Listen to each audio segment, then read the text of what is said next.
You never listen to me anymore. My name's Ethan Rhodes. I'm 46 years old and I manage money for a living. Been doing it for 22 years in Atlanta, helping people plan their futures, protect their assets, make smart choices. That morning, sitting at the breakfast table with my coffee getting cold, I listened to my wife Sabrina complain about our vacation plans while she scrolled through her phone. She wanted Miami. I'd suggested the mountains. I said, "Miami, Ethan. Are you even hearing me?" I was hearing her. Problem was, I'd been hearing the same tone for months. Sharp, impatient, like I was some inconvenience she had to deal with before getting to the important parts of her day, which apparently involved a lot of time at that new gym downtown. "Miami's expensive right now," I said, not looking up from my tablet where I was reviewing client portfolios. "Peak season. We could save $3,000 going somewhere else." She rolled her eyes. "God, you're so cheap, we can afford it." We could afford it, that was true. 22 years of disciplined saving, smart investments, and living below our means had built us a solid foundation. House paid off, retirement accounts healthy, joint savings sitting pretty at $47,000. But something had been bothering me for weeks. Little things. Sabrina asking about account numbers, mentioning how her friend Jessica got half of everything in her divorce, comments about prenups being controlling and unfair. Nothing big enough to confront, just enough to make me pay attention. That afternoon I did something I'd never done before. I pulled our joint account statements and credit card bills. What I found made my stomach tighten. $800 at that gym last month. Not membership fees, personal training sessions, individual sessions that cost more per hour than most people make in a day. Then I saw the restaurant charges, expensive places downtown, lunch meetings that went long, very long. I sat in my home office until well past dinner, reviewing everything twice. Sabrina called from upstairs, saying she was going to bed early, had an early session with her trainer tomorrow. Luis, that was his name. She'd mentioned him before. Young guy, professional bodybuilder, helped her with her fitness goals. I closed the laptop and went to bed. Sabrina was already asleep, turned away from me, her phone charging on the nightstand. The screen lit up with a text notification. I didn't look, didn't need to. Sometimes the numbers tell you everything you need to know. Sabrina and I met 15 years ago at a corporate Christmas party. She worked in marketing for a pharmaceutical company. Smart, ambitious, beautiful. I was the boring financial guy who somehow caught her attention. We got married 2 years later. For a long time it worked. She handled the social side of our life. I handled the money. She trusted me to make the right decisions and I trusted her to be honest about what she wanted. We bought the house in Brookhaven, took nice vacations, supported each other's careers. But things started changing about a year ago. Sabrina got restless, started talking about feeling unfulfilled and stuck in a routine. She joined that expensive gym, started buying new workout clothes, talking about transforming herself. I supported it, even encouraged it. People need hobbies, need goals. I was working 60-hour weeks anyway, managing portfolios for clients who panicked every time the market hiccuped. If the gym made her happy, great. Then she started coming home later. Gym sessions that used to be an hour turned into 3. She'd shower there instead of at home. Started talking about Luis constantly, how motivating he was, how he understood her goals, how different he was from other trainers. "He's not like other guys," she said one night over dinner. "He actually listens, pays attention to what I need." The way she said it bothered me, like she was comparing him to someone, like maybe she was comparing him to me. I tried talking to her about it, asked if everything was okay between us.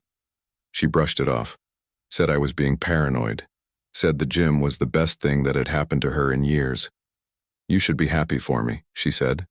"I'm finally doing something for myself." But the credit card bills kept growing.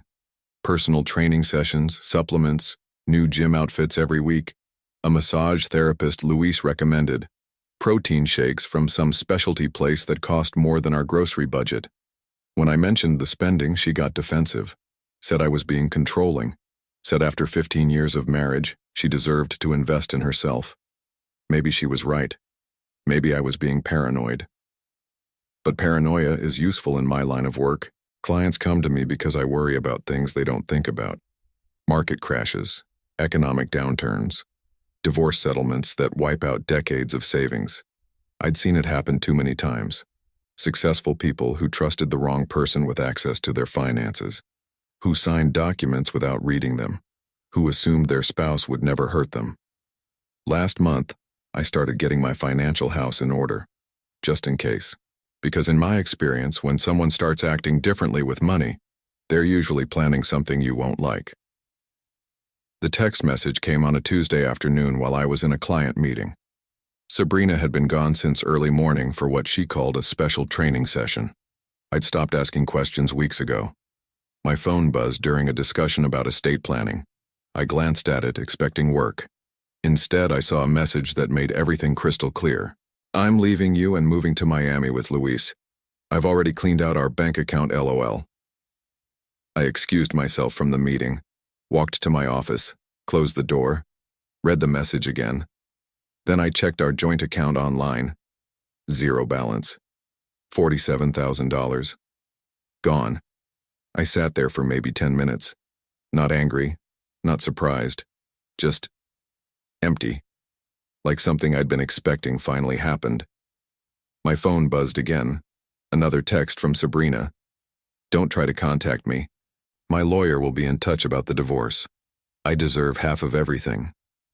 I typed back a single response. Good luck. Then I called my attorney, not to discuss divorce proceedings, to confirm something I'd set in motion 3 months ago. Ethan, good to hear from you. Is this about the trust structures we established? Yes. I need to know exactly what assets are protected. Everything we discussed, the real estate trust, the investment accounts, the retirement portfolios, all properly established and funded. Your wife has no legal claim to any of it. And the business assets? Also protected. The only account she had access to was the household checking account, as you specified. 3 months ago, when Sabrina's behavior first started raising red flags, I'd quietly moved our real assets into a series of irrevocable trusts. Legal, proper, bulletproof. I told her I was reorganizing our finances for tax purposes. She'd signed the paperwork without reading it, more interested in planning her next gym session than understanding what she was agreeing to. The house, the investment portfolio, my business accounts, the retirement funds. All of it now sitting in trusts that her name had never been on. What she'd taken was grocery money, bill money, the account I used for day-to-day expenses. $47,000 sounded like a lot to her, but it was less than 10% of our actual assets. I called the bank to report the unauthorized withdrawal, then called my client back to reschedule our meeting. That evening, I went home to an empty house. No note, no explanation. Just missing clothes and toiletries. She'd taken her jewelry, her laptop, and apparently Luis. I made dinner for one. Sat in my kitchen with the paperwork my attorney had prepared months ago. Everything documented. Everything legal. Everything protected. She thought she was smarter than me. Thought 15 years of marriage meant she understood how our finances worked. Turns out she never read the fine print. 2 days after Sabrina left, her attorney called my office. Douglas Hoffman from some downtown firm that specialized in high-asset divorce cases. His tone was confident, almost smug. Mr. Rhodes, I represent your wife Sabrina in her divorce proceedings. We need to discuss asset disclosure and temporary support arrangements. What assets? I asked. Don't play games, Mr. Rhodes. We know about the investment accounts, the real estate holdings, your business interests. Georgia is an equitable distribution state. My client is entitled to her fair share. I almost laughed. Mr. Hoffman, I suggest you review the documentation before making demands. My attorney is Bradley Coleman at Coleman & Associates. He'll be handling everything. We'll see about that. My client has provided me with bank statements, account numbers, property deeds. We have a complete picture of your finances. What Sabrina had provided him was outdated information, account statements from 6 months ago, property deeds that no longer reflected current ownership, a financial picture that looked impressive but was no longer accurate. After I hung up, I called Bradley. "They took the bait," I told him. "Let me guess. They're demanding 50% of assets that no longer exist in your name." "Exactly. How long before they figure it out?" "Depends how thorough they are. The trust documentation is public record, but they'd have to know where to look." Meanwhile, Sabrina was apparently living it up in Miami. Her social media showed beach photos, expensive restaurants, luxury hotel rooms, Luis flexing shirtless beside swimming pools. Her new life looked perfect, but perfection costs money. And $47,000 doesn't last long when you're trying to impress a 25-year-old personal trainer in one of the most expensive cities in the country. A week later, I got another call from Hoffman. "Mr. Rhodes, we need to schedule depositions immediately. My client has concerns about hidden assets." "I'm not hiding anything. Every asset I own is properly documented." "We'll see. My client says you've been secretive about finances for months, moving money around, acting suspicious." He was right about that.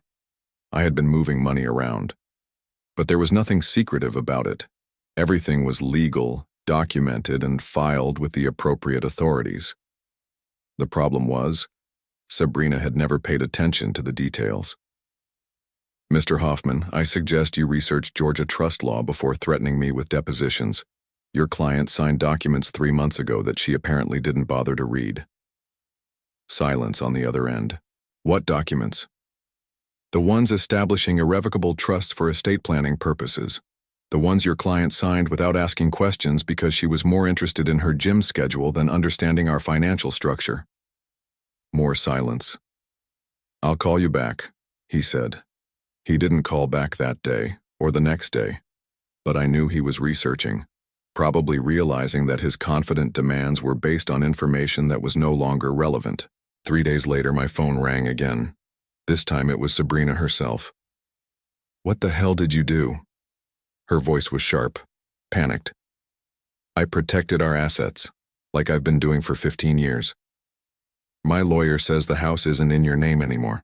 Says the investment accounts are gone, says you hid everything." "I didn't hide anything. I reorganized everything for tax efficiency. You signed the paperwork, remember? You said you trusted me to handle the finances. I thought you meant moving money between banks, not this. You should have read what you were signing. You tricked me. I explained exactly what I was doing. You chose not to pay attention." She hung up. But I knew the conversation wasn't over. Sabrina was used to getting what she wanted, used to being the smartest person in the room. Finding out she'd been outmaneuvered wouldn't sit well.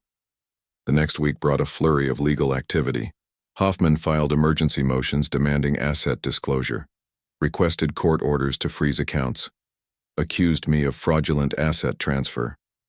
Bradley handled it all with the calm efficiency I'd hired him for. "They're grasping at straws," he told me over lunch. "Everything you did was perfectly legal, textbook estate planning. The judge will see right through this." But I knew Sabrina wouldn't give up easily. She'd always been resourceful when she wanted something, creative with solutions. The problem was, this time she was working with incomplete information. The truth was more complicated than even she realized. That expensive gym membership, the one where she met Luis? I'd been paying for it through our business account. Technically, it was a health and wellness expense for tax purposes, which meant I had records of every session, every payment, every hour she'd spent with her trainer. The credit card she'd been using for her restaurant dates, also tied to the business. Every charge documented, every location tracked, every meal she'd shared with Luis while telling me she was working late. Phone records showing hundreds of texts to Luis's number.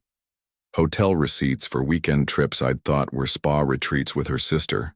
ATM withdrawals from locations nowhere near where she'd said she was going. I hadn't been snooping. I'd been doing my job as a financial planner, tracking expenses, monitoring spending patterns, making sure everything was properly categorized for tax purposes. But the pattern it revealed was devastating. 6 months of deception, 6 months of using our money to fund her affair, 6 months of lying to my face while she planned her exit strategy. The worst part? She'd gotten sloppy toward the end, started using our joint account for things that should have raised red flags: Luis's rent payments, his car insurance, his gym membership at a different facility. She hadn't just been having an affair. She'd been financially supporting her lover, using our money to fund his lifestyle while she planned to leave me with nothing. When I showed Bradley the documentation, his expression hardened. This changes things. She wasn't just unfaithful. She was embezzling marital funds for personal use. Can we use this? Oh, we're definitely using this. Adultery affects asset distribution in Georgia. But fraud? That's a whole different conversation. That evening, I got another call from Sabrina. Her tone had changed. Less aggressive, more desperate. Ethan, we need to talk. This legal stuff is getting out of hand. I'm listening. Can't we work something out? I know I hurt you, but we had 15 good years. I deserve something. You got something, $47,000. That's not enough to start over. I have expenses. Luis has needs. Luis has needs? She actually said that, like I was supposed to care about her boyfriend's financial requirements. Sabrina, you used our money to pay his bills for 6 months. His rent, his car, his expenses. You used our credit cards to fund your affair. What exactly do you think you deserve? I made mistakes, but you committed fraud. Using marital assets to support another relationship is illegal. My attorney has all the documentation. The line went quiet. You kept records? I keep records of everything. It's my job. You bastard. You planned this. No, Sabrina, you planned this. I just paid attention to what you were doing. She hung up again. But I knew the conversation had shifted. She was no longer demanding half of everything. She was trying to negotiate damage control. Too late for that. Hoffman called Bradley the next morning requesting a settlement conference. The aggressive demands had been replaced by a more reasonable tone. They wanted to negotiate. What are you thinking? Bradley asked me. I want her to understand the full scope of what she did. Then I want her gone. The meeting was scheduled for the following Wednesday at Bradley's office. Sabrina showed up looking different, less confident, more nervous. Luis wasn't with her. Where's your boyfriend? I asked as she sat down. He's handling some business in Miami. Bradley laid out the documentation on the conference table: bank statements, credit card bills, phone records, hotel receipts. 6 months of evidence showing exactly how Sabrina had used our money to fund her double life. Your client used marital assets to support an extramarital relationship, Bradley said calmly. She paid another man's rent, car payments, and living expenses using joint accounts. In Georgia, this constitutes dissipation of marital assets. Hoffman looked uncomfortable. My client acknowledges some inappropriate spending, but $53,000 over 6 months. I interrupted. That's not inappropriate spending, that's theft. Sabrina finally spoke up. I never meant for it to go this far. You meant for it to go exactly this far. You just thought you'd get away with more. Bradley slid another document across the table. This is what we're prepared to offer. Your client can keep the $47,000 she already took. In exchange, she signs a complete waiver of any claim to other marital assets. That's ridiculous, Hoffman said. She's entitled to nothing, Bradley cut him off. She committed adultery and embezzled marital funds. If this goes to court, she'll likely have to pay restitution. Sabrina looked at the papers, then at me. Ethan, please. I know I screwed up, but I can't live on $47,000. You should have thought about that before you decided to fund Luis's lifestyle. I'll pay you back. The money I spent on him. I'll get a job, With what skills? You haven't worked in 3 years. That hit home. Sabrina had quit her marketing job when I started making enough to support us both. Said she wanted to focus on personal development and finding herself. Apparently, she'd found herself in bed with a personal trainer. What about Luis? She asked quietly. What about him? He's expecting me to help him start a training business. I promised him we'd have money to invest. I almost laughed. Let me get this straight. You stole from our marriage to fund your affair and now you're worried about disappointing your boyfriend's business plans. It's not like that. It's exactly like that. You bankrupted our relationship to invest in his future. Bradley intervened. The offer stands. $47,000 and a clean break. Or we go to court and she explains to a judge why she spent more than that supporting another man. Sabrina looked at Hoffman. He was reviewing the documentation, probably calculating how much worse this could get for his client. We need time to consider, he said. You have until Friday, Bradley replied. After that, we file a fraud complaint with the district attorney. As they left, Sabrina turned back to me. I loved you, Ethan. I really did. No, you loved what I could provide. There's a difference. That afternoon, I got a text from an unknown number. Luis, your wife says you're trying to destroy her life. That's not right, man. I replied. My wife destroyed her own life, you just helped. He didn't text back. Friday morning, Hoffman called Bradley with their decision. Sabrina would accept the settlement, $47,000 and a complete release of claims. Smart choice, Bradley told me after hanging up. They realized fighting this would only make things worse for her. But I wasn't done yet. I had one more card to play. That afternoon, I drove to the gym where Sabrina had met Luis, spoke to the manager about their trainer certification requirements. Turns out Luis had been working there without proper credentials, using a fake certificate he'd bought online.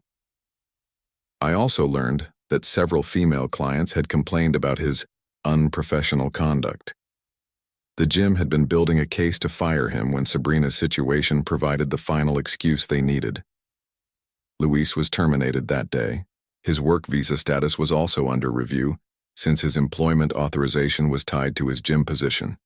Meanwhile, Sabrina was discovering that $47,000 doesn't go far in Miami, especially when you're supporting an unemployed personal trainer with expensive tastes.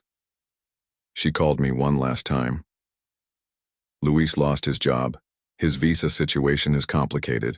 We might have to leave the country. That sounds like a you problem. Ethan, I know you're angry, but I'm not angry, Sabrina. I'm relieved. 15 years of marriage and I finally know who you really are. I made a mistake. You made a choice. Every day for 6 months you chose to lie to me, chose to steal from us, chose to fund another man's life with our money. Can you ever forgive me? I already have, but forgiveness doesn't mean consequences disappear. She hung up for the last time. A week later, I received the signed settlement papers. Sabrina had officially given up any claim to our assets in exchange for keeping the money she'd already stolen. 3 months later, I sold the house in Brookhaven. Too many memories, too much space for one person. Bought a smaller place in Virginia Highland. Closer to work, easier to maintain.